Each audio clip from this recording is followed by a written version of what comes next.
سے تمہیں معاف کرے گا بلکہ تم پر رحمت کی بارشیں برسا دے گا. تمہارے مال میں اضافہ ہوگا, ڈالر ملیں گے تمہیں, تمہاری اولاد میں اضافہ ہوگا, تمہیں اللہ تعالیٰ باغ عطا فرمائے گا, اس میں نہروں کو جاری کر دے گا. اس کو ہم کہتے ہیں خوشحالی. تم توبہ کر لو, تمہاری لائف میں خوشحالی آ جائے گی, پراسپیرٹی آ جائے گی صرف توبہ کرنے سے. تو الحمدللہ یہ جو مصیبتیں ہماری لائف میں آتی ہیں, اس کی ایک بہت بڑی وجہ یہ ہوتی ہے کہ وہ ہمارے لیے ہمارے گناہوں کی صفائی کا باعث بنتی ہیں. حدیث میں آتا ہے ایک کانٹا بھی جو آپ کو چبھتا ہے, اس کے چبھنے سے بھی آپ کے کئی گناہ دھل جاتے ہیں. تو الحمدللہ اگر آپ نے دنیا میں سفر کر لیا ہے تو انشاءاللہ الرحمن آخرت میں پھر پنشمنٹ نہیں ہے. دنیا میں اگر کوئی, اور یہاں کی پنشمنٹ سہنا آسان ہے, وہاں کی نہیں سہ پائیں گے. یہاں اگر مل جائے الحمدللہ کر کے, اللہ کا شکر کر کے سائڈ پہ ہو جائیں, وہاں والی برداشت نہیں ہو پائے گی. تو دنیا میں یہ کیوں ہو رہا ہے؟ اور سب سے بڑی بات, آخری بات اس ٹاپک کو سمجھانے کے لیے, یہ نوٹ کریں, ہو سکتا ہے کل کو کوئی بندہ ایسا ٹکر جائے آپ کو. میں بتا رہا ہوں یہ میرا ایکسپیرینس میں یہ پرابلمز آ رہے ہیں. میں نے اسی لیے پوری ورک شاپ ڈیزائن کی کہ جو سب سے کامن اعتراض لوگوں کے نا وہ آپ کے سامنے پیش کر دوں. ایک اور چیز جو امپورٹنٹ ہے اس زمرے میں, وہ یہ کہ جب آپ پہ کوئی بھی مصیبت آتی ہے, پریشانی آتی ہے, تو جس کے اوپر مصیبت آئی ہے اس پہ تو آزمائش ہے, لیکن اس کے ساتھ والوں پہ بھی آزمائش ہے. مجھ سے کسی نے پوچھا, بہت ہی کٹر ایتھیسٹ تھا, بہت کٹر. اس نے کہا کہ بڑے تکبرانہ انداز میں نا, بڑے ایروگنٹلی اس نے مجھ سے سوال کیا کہ اگر اللہ اتنا رزاق ہے, رزق دینے والا ہے, تو صومالیہ میں بچے کیوں مر رہے ہیں؟ ہیں جی ذرا سن لیں, سوال سن لیں. ہو سکتا ہے کوئی ہم سے سوال پوچھے ہم بھی ڈگمگا جائیں کہ بھئی اللہ تو واقعی رازق ہے نا, اللہ مالک بھی ہے, خالق بھی ہے, رازق بھی ہے, تو صومالیہ میں بچے کیوں مر رہے ہیں؟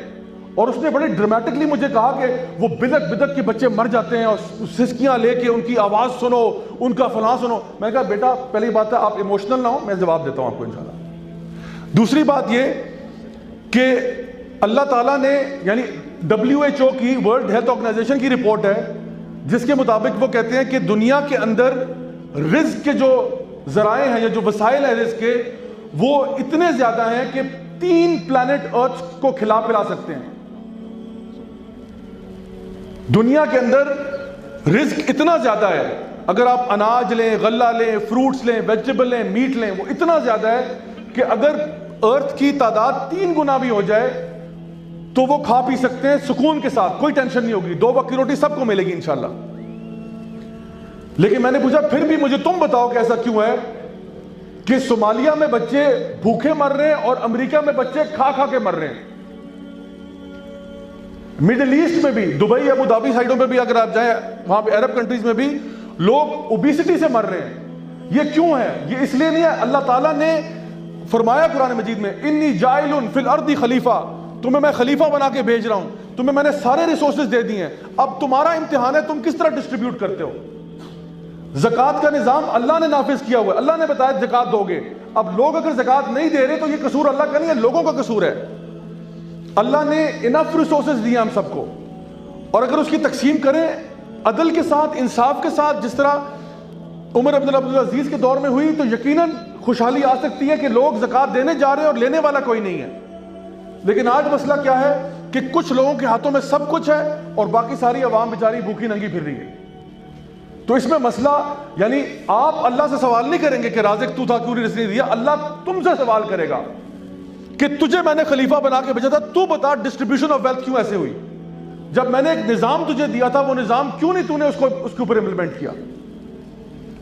تو میں نے کہا جواب تم مجھے دو کہ بچے کیوں مر رہے ہیں. اور اگر ان بچوں پہ امتحان ہے جو بیچارے بھوکے ہیں, تو امتحان تمہارے میں بھی ہے کہ تم اس کے بارے میں کیا کرو گے. جب کبھی پاکستان میں اللہ معاف کرے کوئی زلزلہ آتا ہے, کوئی سیلاب آتا ہے, تو جو زلزلہ زدگان ہے یا سیلاب زدگان ہے ان کے لیے بہت بڑی آزمائش ہے. لیکن مائی ڈیئر برادرز سسٹرز, آزمائش میرے اور آپ کے لیے بھی ہے. اللہ ہم سے بھی سوال کر سکتا ہے ہماری استطاعت کے مطابق کہ تمہیں جو میں نے کیپیسٹی دی تھی, جو پاور دی تھی, جو اتھارٹی دی تھی, تم نے کیا کیا؟ جواب دو. تمہارے لیفٹ رائٹ بندے مر رہے تھے نا, تم نے کیا کیا؟ کچھ لوگ ہوتے ہیں وہ پوری چیریٹیز کھول دیتے ہیں, ان کے جذبات اتنے ابھر جاتے ہیں کہ وہ پوری چیریٹیز شروع کر دیتے ہیں ایک واقعے کی بیس پہ, اور کئی ڈیکیڈز چیریٹی کو چلاتے رہتے ہیں. کیوں؟ کیونکہ ایک واقعہ ان کی لائف میں ایسا ہوا تھا جس نے ان کی لائف کو چینج کر دیا. اور کئی ایسے ہیں جو ٹی وی پہ وہ خبر سن کے بھی پاپ کارن اور چپس کھا کے اگلی خبر پہ چلے جاتے ہیں, ان کی صحت پہ کوئی فرق نہیں پڑتا. تو اللہ دیکھ رہا ہے نا, اللہ دیکھ رہا ہے, سب کو دیکھ رہا ہے اللہ. تو اگر اور کچھ نہیں تو انسان کم از کم آواز ہی بلند کر سکتا ہے کہ بھئی سارے مل کے کچھ کر دو. تو یہ اصل میں جواب ہے ان کا جو یہ کہتے ہیں کہ اللہ تعالیٰ جو ہے وہ دنیا میں ایول کیوں ہے, تو اس کا جواب یہ ہے ایول نہیں ہے, اس کے میں نے آپ کو سارے دلائل بتا دی. So guys, I hope that you liked the video. I hope کہ جو بھی باتیں اس میں کی گئی ہیں وہ سب آپ کو صحیح سے سمجھ میں آئی ہوں گی. Please don't forget to leave your comments and let me know کہ اگر آپ کے پاس کوئی بھی اور آئیڈیاز ہوں کہ کوئی ٹاپکس جو آپ چاہتے ہیں کہ میں کور کروں اپنے فیوچر ویڈیوز میں, so make sure that you share that with me. I make دعا کہ اللہ تعالیٰ ہم سب کو دین پر صحیح طریقے سے عمل کرنے کی توفیق عطا فرمائے. Until next time, this is me, Raja Zia ul Haq signing off. والسلام علیکم ورحمۃ اللہ وبرکاتہ. Look in the mirror, tell me what do you see? Don't be blind, tell me now